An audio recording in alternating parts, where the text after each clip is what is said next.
Good morning, all my future nurses, my current nurses, and my emergency puffin family.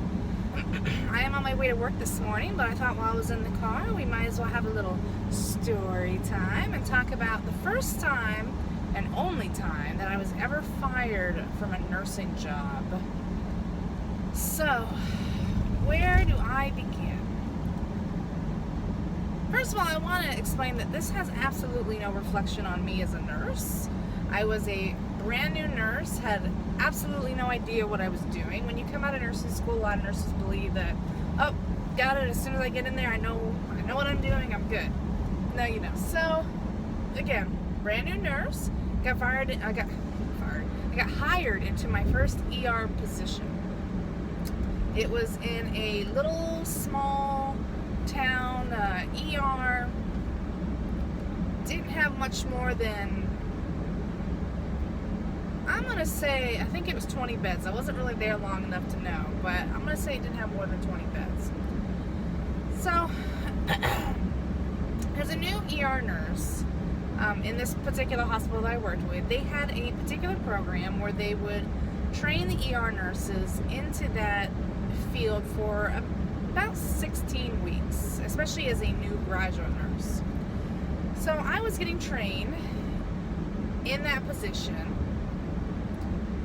So as a new ER nurse, in this particular hospital system I was at, they have a program where they train you to be a competent ER nurse, or semi-competent, so that you can practice on your own in about 16 weeks.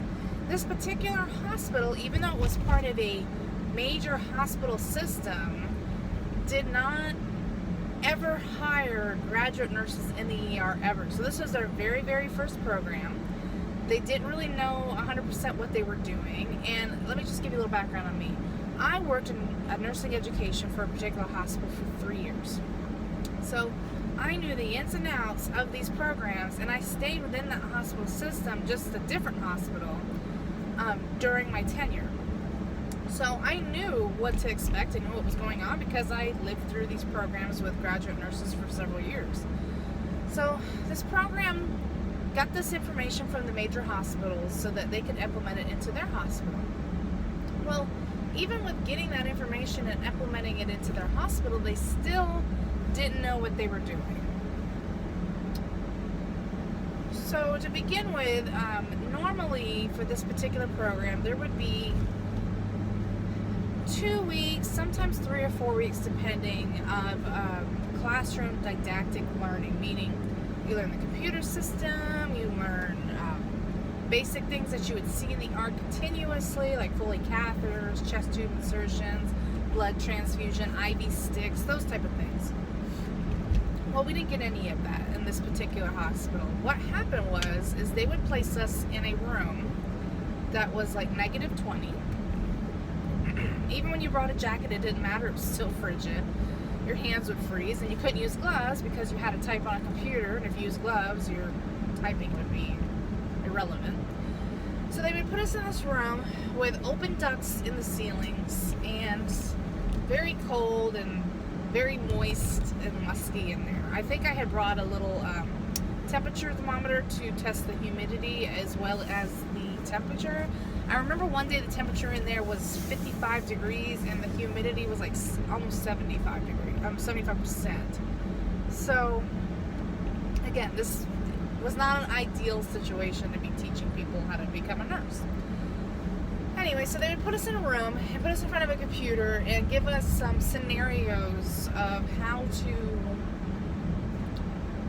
to appropriately document on ER patients. However, the problem was that no one ever really taught us how to use the computer system. So it was kind of like a I hope I get it right type of situation, which as an ER nurse, and especially as a graduate nurse, you need to make sure that you know how to chart. If you don't know how to chart, you're in big trouble. So they would put us in the rooms and do those type of things, and then for half the day, and then the other half of the day, they would take us down to the floor. And we would be put with nurses that, again, they've never hired graduate nurses, and these nurses, unfortunately, did not want to train nurses. And I get it. I mean, I'm not complaining. I understand that, when you come from a hospital that was never really a learning hospital, it's hard to get people on board because these people just want to do their jobs and go home, and I get it. So they would have us chart on actual patients, and we didn't know how to chart. And we would be passing medications, and basically we were doing everything ourselves under the supervision of another nurse, which there was no supervision. Again, these nurses didn't want to, so we just didn't really get any good experience. So in the end of the day, they would have modules in which we would take on the computer to also help in our learning process of how to become a nurse. And I'm not trying to down talk this hospital. The hospital was a very bad hospital. They did not have a good review online in any capacity. So I don't want to sound like a Debbie Downer, but it was just not a good hospital. They just didn't know what they were doing, and they didn't know that some of us don't learn by reading books and hearing conversations about how to do things. Like, for me personally, I'm a very tactile learner. I need to touch it, I need to feel it, I need to know how to do it. I can't read something and go, oh, got it, all right, I can do it. It's just never been the way that I've learned. So anyways, at the end of the day, they would have us do modules on the computer, in which we would have to pass the modules or else we would no longer have a job. Now, this particular place also told us every day that if we did not do well on any of the training, the being downstairs and actually working with patients or doing the modules, that we would not have a job. Well, I got very sick. You can tell I'm sick right now. But I got very sick. I ended up in the hospital with pneumonia because of being in that room. I've never had pneumonia in my entire life. I've always lived in the same area. I've been working for the same hospital system.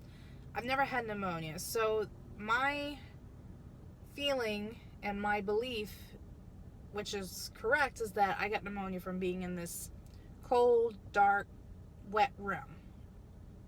So I told this particular educator that was working with us at the end of the day, and I said, listen, I'm really sick, I need to go home.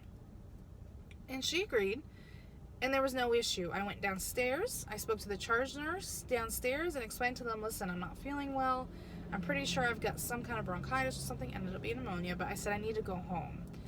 Again, they agreed. So I went home, and I ended up, it was a Friday, and I completed the modules that we were supposed to complete that Friday on the weekend.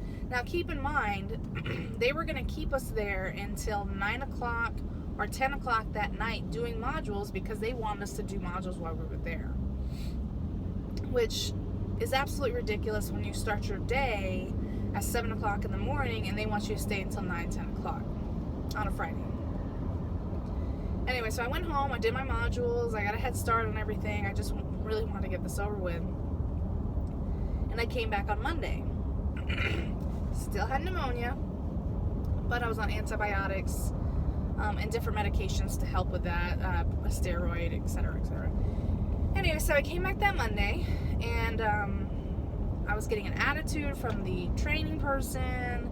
I didn't know what was going on, so she, towards the middle of the day after we had lunch, came up to me and says, the director needs to speak with you. And I said, oh, okay. Director, I hadn't even met the director ever. Even when I interviewed, I hadn't met the director.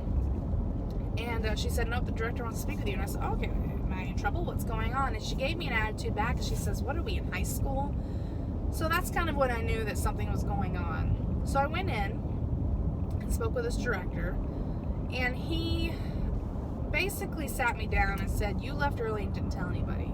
And I said, no, that's a bull-faced lie. I said, I spoke with this particular person and I spoke with your charge nurse that day, and they were both well aware that I was leaving early. I did not leave without telling anybody.